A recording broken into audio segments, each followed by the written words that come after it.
Kala ko'y di pa handa, muling tumibok ang damdamin.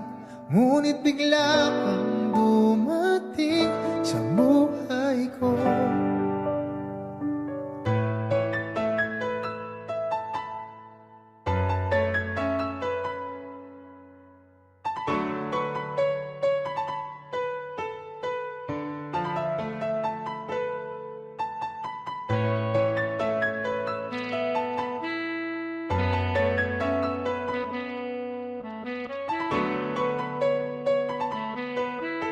Sana ay ingatan ka niya.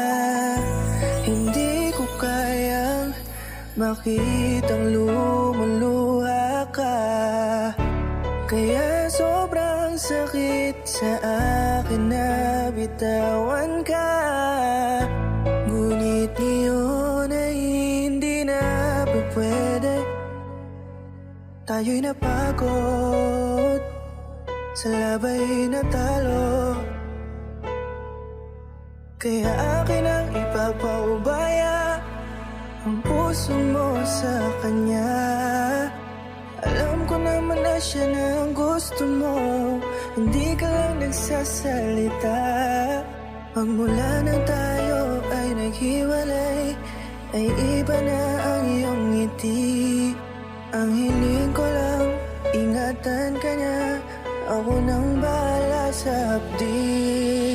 Hindi ka man sa'kin binigay, ay sana'y kapalit naman ito ay ika'y liligaya.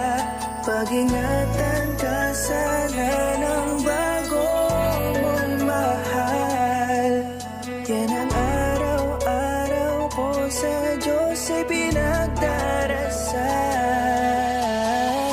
Katulad kung paano kita minahal at kung paano kita itinrato, tanggap ko nang di ka nababalik kasi tuluyan niya na akong tinalo. Natapos na ang huling pahina ng pag-ibig na magkasabay nating ginuwit. Nasunog na ang binuo na libro, kaya ang makasama ka di na mauulit. Kahit saan ko ilagay sarili ko ay walang lulugaran. Siguro ako ay isang aral lamang sa buhay mo na minsan lang dumaan. Isang pagsubok na magpapatigas sa'yo sa mga bago pang paparating. Pero salamat kahit di man nagkatuluyan, nagawa mo kong mahalin. Mga mali ko ay babaunin ko na lang saan kamay man ako mapunta. Kaya kung lumigaya sa iba pero sa puso ko ay laging nandun ka. Kasi ikaw lang ang pangarap ko, parang inagaw sa aking lahat, parang di naganan ng mundo.